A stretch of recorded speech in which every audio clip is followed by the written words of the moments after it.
Common management admission test एक ऐसा exam जो आपको 1300 से भी ज़्यादा कॉलेजेस के लिए डायरेक्टली एलिजिबल बना देता है।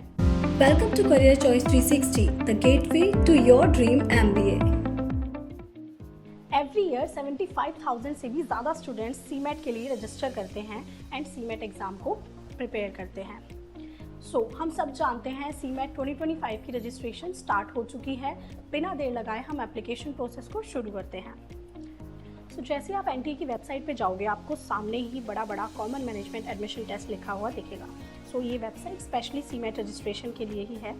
देन आप देखेंगे राइट हैंड साइड पर आपको इंट्रोडक्शन दिया हुआ है। इंट्रोडक्शन को आप अच्छे से रीड आउट कीजिए। सीमेट एग्जाम से रिलेटेड काफ़ी सारी इंपॉर्टेंट चीज़ें यहाँ पे अवेलेबल हैं। लेफ्ट हैंड साइड पे आप देखेंगे पब्लिक नोटिसेस। पब्लिक नोटिसेस में जो सेकंड आपकी हेडलाइन है, inviting online application for CMAT exam, उस पर आपको क्लिक करना है। क्लिक करते ही आपके पास जो PDF खुल के आएगा उसमें सारी डिटेल्स हैं सीमेट से रिलेटेड। जो ऑनलाइन सबमिशन ऑफ एप्लीकेशन है वो 14 नवंबर से स्टार्ट हो चुकी है एंड 13 दिसंबर 9:50 PM तक ये बंद हो जाएगी। मेक श्योर आप उससे पहले अपना फॉर्म फिल कर दें। एप्लीकेशन फ़ी सबमिशन की जो लास्ट डेट है वो 15 दिसंबर है।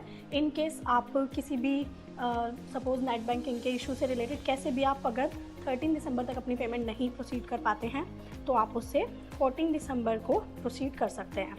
देन आपका जो भी फॉर्म है उसमें लास्ट आप करेक्शंस 15 दिसंबर 2024 से लेके 17 दिसंबर तक कर सकते हो। उसके बाद आपके फॉर्म्स में करेक्शन भी नहीं हो पाएगी। 17 दिसंबर तक आपकी करेक्शन विंडो जो है, एक तरीके से करेक्शन विंडो क्या, वो आपका फॉर्म ओपन रहेगा कि आप उसको करेक्ट कर सकते हो।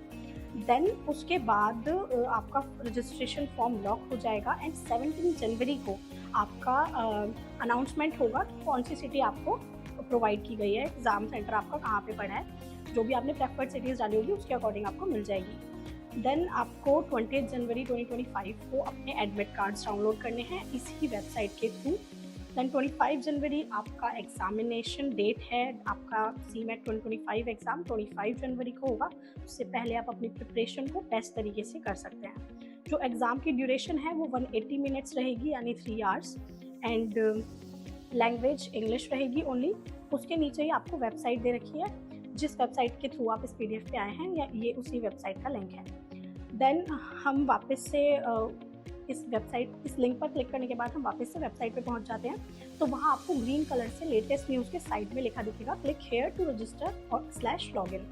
वहाँ पे आपको क्लिक करना है एंड देन आप देखेंगे कि आपके पास लॉगिन करने के लिए पोर्टल ओपन हो जाएगा एंड लेफ्ट हैंड साइड पे आपको अप्लाई करने के लिए न्यू कैंडिडेट रजिस्ट्रेशन का एक ऑप्शन मिलेगा।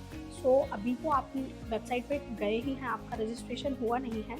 उससे पहले आपको एक अपना न्यू कैंडिडेट लॉगिन करने के लिए अपना रजिस्ट्रेशन एज अ कैंडिडेट करना होगा। एप्लीकेशन से पहले आपको एज कैंडिडेट रजिस्टर करना है। उसके लिए आपको न्यू कैंडिडेट रजिस्टर पे क्लिक करना है। जैसे ही आप वहाँ क्लिक करते हैं उसके बाद आपके पास बुलेटिन्स और जो भी इम्पोर्टेंट पॉइंट्स हैं रजिस्टर करने से पहले जो चीज़ें आपको मेक श्योर करनी है उसकी गाइडेंस सारी अवेलेबल है। जो फॉर्म की फ़ी है जनरल के लिए, फीमेल्स के लिए कितनी है, वो सारा कुछ आपको वहाँ पे डिटेल्स अवेलेबल है। ये सारी डिटेल्स अच्छे से चेक करने के बाद, रीड आउट करने के बाद आपको सबसे नीचे जाके येलो कलर से क्लिक हेयर टू प्रोसीड का ऑप्शन दिखेगा। उस पर क्लिक करके आप आगे बढ़ेंगे। जैसे आप आगे बढ़ते हैं तो आपके पास ऑप्शंस आएंगे कि आप किस तरीके से अपने रजिस्ट्रेशन को प्रोसीड कर सकते हो, आधार कार्ड के थ्रू, पैन कार्ड के थ्रू या फिर अपनी ABC ID के थ्रू। मैंने यहाँ पे पैन कार्ड के थ्रू अपना रजिस्ट्रेशन स्टार्ट किया है बिकॉज आधार कार्ड से मेरा रजिस्ट्रेशन पॉसिबल हो नहीं पा रहा था। अपना पैन कार्ड नंबर डालने के बाद आपको यहाँ पे अपनी पर्सनल डिटेल्स फिल करनी है। आपका नाम, आपके पेरेंट्स का नाम एंड आपकी date of birth, gender and आपका आइडेंटिटी टाइप जो भी है, मतलब अगर आप पैन कार्ड के थ्रू, आधार कार्ड के थ्रू जिससे भी रजिस्टर कर रहे हैं वो चीज़ यहाँ पे आपको सिलेक्ट करनी है। ये सिलेक्ट करने के बाद आपको अपना आइडेंटिटी का नंबर डालना है, पैन कार्ड का, आधार कार्ड का, जिससे भी आप कर रहे हो रजिस्टर। देन उसके बाद आपका है प्रेजेंट एड्रेस, जहाँ आप रह रहे हैं वो सारी डिटेल्स आपको यहाँ पे फिल करनी है एंड आपको अपना email address, mobile number, pin code, ये सब चीज़ें एकदम अच्छे से मेक श्योर कीजिएगा कि आपने वही चीज़ें ऐड करी जो आपके डॉक्यूमेंट्स में हैं। देन आगे आपका है परमानेंट एड्रेस। अगर आपका परमानेंट एड्रेस आपका प्रेजेंट एड्रेस है तो आप उसको सेम एज क्लिक करके वो ऑटोफिल हो जाएगा आगे। देन आपको अपना पासवर्ड सेट करना है। पासवर्ड सेट करने के लिए यहाँ पे आपका एक कैपिटल लेटर होना चाहिए और स्मॉल लेटर भी होना चाहिए एंड कोई भी एक नंबर आपको यूज़ करना है एंड कोई भी एक स्पेशल लेटर यूज़ करना है। तो एक पासवर्ड सेट करने के बाद आपका ऑप्शन है सिक्योरिटी क्वेश्चन का। सो सिक्योरिटी क्वेश्चन में आई विल सजेस्ट कि आप अपना फर्स्ट स्कूल नेम ही फिल कर दें, तो वो आपको ऑब्वियसली याद रहेगा कि आपका फर्स्ट स्कूल का नेम क्या था। एंड देन ये डिटेल्स डालने के बाद आपको कैप्चा कोड डालना है एंड आप आगे इस रजिस्ट्रेशन के डिटेल्स को सबमिट कर दें। सबमिट करने के बाद आपके पास ये सारी डिटेल्स चेक करने के लिए आएंगी एंड नीचे आपके पास कॉलम्स रहेंगे कि आप अच्छे से एक एक डिटेल को मेक श्योर कीजिए कि आपने चेक कर लिया है। एंड देन उन सारे बॉक्सेस को ब्लू टिक करने के बाद नीचे आपके पास एक आई अग्री का एक वो आता है, परमिशन आती है, उसमें आप आई अग्री सिलेक्ट करते हैं। उसके बाद आपको जो भी ये मतलब सारी डिटेल्स हैं आपके रजिस्ट्रेशन के लिए सबमिट करनी है। जैसे ही आप इन डिटेल्स को सबमिट कर देते हैं उसके बाद आपको कंफर्मेशन के लिए एक फिर से बॉक्स आता है पॉपअप होके, बिकॉज ये इतना बार बार इसलिए पूछ रहे हैं कि आप अपनी सारी डिटेल्स एकदम ठीक फिल करें। कोई भी एक लेटर की नंबर की मिस्टेक हो जाती है तो वो आगे आपके फॉर्म के कैंसिलेशन का रीज़न बन सकती है। सो इसीलिए आपको अपनी डिटेल्स सबमिट करने के बाद जब आप कंफर्म कर देते हैं देन आपके जीमेल एड्रेस जो भी आपने वहाँ पे डाला है उस पर आपके OTP आएगा। उस OTP को आपको यहाँ पे डालना है एंड कैप्चा कोड डाल के अपना रजिस्ट्रेशन कंप्लीट करना है। सो इस तरीके से आपके मेल पर ये जो आपका है OTP, एप्लीकेशन नंबर एंड आगे के अब आपका रजिस्ट्रेशन जो है एनरोलमेंट क्लियर हो चुका है, उसके आगे आपको अब अपनी एप्लीकेशन स्टार्ट करनी है। सो उसके लिए आपका ऑप्शन आ रहा है क्लिक हेयर का ऑप्शन, जहाँ पे ब्लू कलर से अंडरलाइन है, वहाँ पे क्लिक करके आप अपना फॉर्म आगे प्रोसीड कर सकते हैं। सो अब यहाँ पे आपको फिर से जो भी आपने रजिस्ट्रेशन में पासवर्ड सेट किया है उससे आपको लॉगिन करना है। एप्लीकेशन नंबर आपकी मेल आईडी पे आ गया है, एप्लीकेशन नंबर डाल के पासवर्ड डाल के आपको लॉगिन करना है। लॉगिन करने के बाद अब आपकी एप्लीकेशन का स्टेप देखेंगे आप, रजिस्ट्रेशन के आगे कंप्लीट लिखा हुआ है ग्रीन कलर से एंड आपका एप्लीकेशन फॉर्म इनकम्प्लीट है, फी पेमेंट अभी इनकम्प्लीट है। सो आगे बढ़ने के लिए जहां आपका एप्लीकेशन नंबर लिखा है उसी के नीचे येलो कलर के बॉक्स में लिखा है कंप्लीट एप्लीकेशन फॉर्म, वहां क्लिक करने के बाद आप आगे बढ़ेंगे तो आपका एप्लीकेशन फॉर्म खुल के आ जाएगा एंड देन आपको वहाँ पे अपना प्रेजेंट एड्रेस एंड आपका परमानेंट एड्रेस, ये सारी डिटेल्स वगैरह जो भी रहती हैं वो सारी आपको फिल करनी है, कंफर्म करनी है एंड देन कैप्चा कोड डालने के बाद आपको आगे बढ़ना है। एक बार आप अपना कॉन्टैक्ट डिटेल्स वगैरह सारी फिल कर देते हैं आगे बढ़ते हुए, देन आपके पास ऑप्शन आता है कि आप अप्लाई किस लिए कर रहे हैं, सीमेट के लिए अप्लाई कर रहे हैं। सो एग्ज़ाम सेलेक्ट करने के बाद आपके पास आपकी state preferences and city preferences choose करने का ऑप्शन आ जाता है। तो आप अपनी स्टेट सिलेक्ट करेंगे, 4 स्टेट्स एंड 4 स्टेट्स में कौन सी सिटी आपके लिए मोस्ट प्रेफरेबल है वो सिटी सिलेक्ट करनी है। देन एक बार आप सिटी सिलेक्ट कर देते हैं, इन चारों चॉइसेस को फिल करने के बाद आपको अपने पेरेंट्स की क्वालिफिकेशन एंड ऑक्यूपेशन भी फिल करनी है। देन ये सारी डिटेल्स फिल करने के बाद आपको अगेन कैप्चा कोड डालने के बाद आई अग्री ब्लू टिक करने के बाद आपको सेव एंड नेक्स्ट पे जाना है। सो अब आपकी contact details and exam centre details fill हो चुकी हैं। सो नाउ आपको अपनी एजुकेशनल क्वालिफिकेशंस फिल करनी है, आपके 10th के मार्क्स एंड आपके 12th के मार्क्स, इंस्टीट्यूशन नेम वगैरह, ये सारी डिटेल्स ऑब्वियसली आप अभी तक इतने सारे फॉर्म्स फिल आउट करते करते जान गए होंगे कि आपकी एक एक डिटेल एक्यूरेट होनी कितनी ज़रूरी है।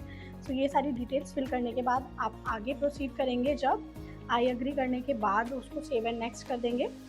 देन आपका ऑप्शन आ जाता है डॉक्यूमेंट अपलोड का। सो यहाँ पे आपको अपनी फ़ोटोग्राफ अपलोड करनी है। ये चीज़ बहुत ज़्यादा थोड़ी सी आपको परेशान कर सकती है क्योंकि यहाँ पे मुझे ही काफ़ी प्रॉब्लम हुई थी। मैंने 3-4 बार ट्राई किया, 200 KB से कम की फ़ोटो थी लेकिन स्टिल वो अपलोड नहीं हो रही थी एंड JPG फॉर्मेट था उसके बावजूद भी, क्योंकि यहाँ पे इन्होंने जो ये एक क्राइटेरिया रख रखा है 80% फेस वाला, सो वो आपके लिए थोड़ा सा क्रिटिकल हो सकता है, उसमें अब आपकी इमेज सेलेक्ट हो जाए। सो उसके लिए आप ये कर सकते हैं कि आप कोई passport size photo hard copy जो हो आपके पास उसको लें एंड देन उसकी फ़ोटो क्लिक करके उसका फाइल साइज़ रिड्यूस कर दें आप। जब वो 200 KB से कम होगी, JPG फॉर्मेट में होगी और उस इमेज में 80% पार्ट आपके फेस का ही आ रहा होगा, फेस अच्छे से डिटेक्टेबल होना चाहिए, सो वो इमेज आपकी वहाँ पे सिलेक्ट हो जाएगी। जो ई फोटोग्राफ्स डाली थी उसमें मुझे भी काफ़ी प्रॉब्लम हुई, जब मैंने हार्ड कॉपी वाला इमेज लिया था उसके बाद वो इमेज सिलेक्ट हो गई थी। नेक्स्ट है आपका सिग्नेचर। सो यहाँ पे सिग्नेचर वाले स्लॉट में भी आप देखेंगे 100 KB से कम की वो इमेज होनी चाहिए आपके सिग्नेचर की एंड JPG JPEG फॉर्मेट में होनी चाहिए। सो यहाँ सिग्नेचर अपलोड करने के बाद, फोटोग्राफ अपलोड करने के बाद आपको अपनी 10th की मार्कशीट अपलोड करनी है, उसका भी फाइल साइज़ 300 KB से कम होना चाहिए एंड वो PDF फॉर्मेट में होना चाहिए। अगर आप इमेज को अपलोड करेंगे तो वो सिलेक्ट नहीं होगा। सो ये डॉक्यूमेंट्स अपलोड करने के बाद आपके पास ये सारा डाटा आपका सक्सेसफुली सेव हो जाता है एंड अगेन आपको ये सारा डाटा एक साथ दिखता है, ताकि अगर आपको कुछ एडिट करना है तो आप उसमें ऊपर से क्लिक करके एडिट कर सकते हैं। अपने मोबाइल नंबर को यहाँ पे अब आपको वेरीफाई करवाना है। जैसे ही आप प्लीज़ वेरीफाई और मोबाइल नंबर पे क्लिक करते हैं, देन आपके पास मोबाइल नंबर पे एक OTP आएगा। आपको वहाँ पहले तो अपना कैप्चा कोड डालना है एंड देन सेंड OTP करना है। सेंड OTP करने के बाद आपको अपना OTP डालना है, कैप्चा कोड डालना है एंड आगे प्रोसीड करना है।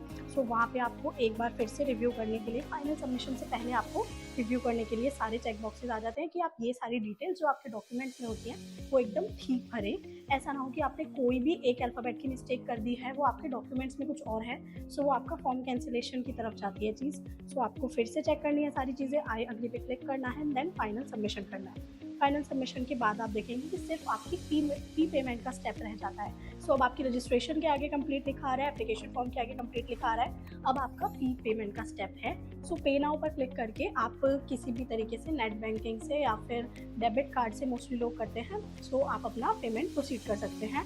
बस पेमेंट करने के बाद आपका ये फॉर्म सबमिशन हो चुका है। आई होप आपकी सारी क्वेरीज, जो भी कोई कन्फ्यूजन होगी वो क्लियर हो गई होगी।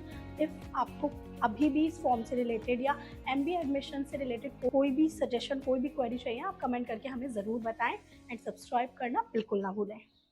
MBA एंड PGDM से related complete admission support, free counselling, profile evaluation, SOP writing, LOR writing, GDPI and वेट प्रिपरेशंस। इसके अलावा आपकी कोई भी क्वेरी है, आपको डायरेक्ट एडमिशन किसी भी स्कूल दिल्ली, पुणे, बेंगलोर जैसी जगहों पर चाहिए, तो आप हमारी स्क्रीन पर दिए गए नंबर पर हमें कांटेक्ट कर सकते हैं या फिर कमेंट सेक्शन में, डिस्क्रिप्शन बॉक्स में दिए गए लिंक के थ्रू आप अपनी डिटेल्स हमारे साथ शेयर कर सकते हैं। हमारी टीम आपको जल्दी से जल्दी कांटेक्ट कर लेगी। एंड ऑफ कोर्स इतने सारे भी स्कूल्स का फॉर्म फिल करना आपके लिए क्या सबके लिए ही बहुत एक्सपेंसिव है। तो अगर आप हमारे थ्रू फॉर्म फिलिंग करवाते हैं तो आपको कंप्लीट फॉर्म फिलिंग सपोर्ट भी मिलेगा एंड उसके अलावा आपको फॉर्म की एप्लीकेशन फ़ीस पर डिस्काउंट्स भी अवेलेबल हैं। तो बिना देर लगाए जल्दी से सब्सक्राइब कीजिए, हमारे नंबर पर कांटेक्ट कीजिए, डिस्क्रिप्शन बॉक्स में दिए गए फॉर्म को फिल कीजिए।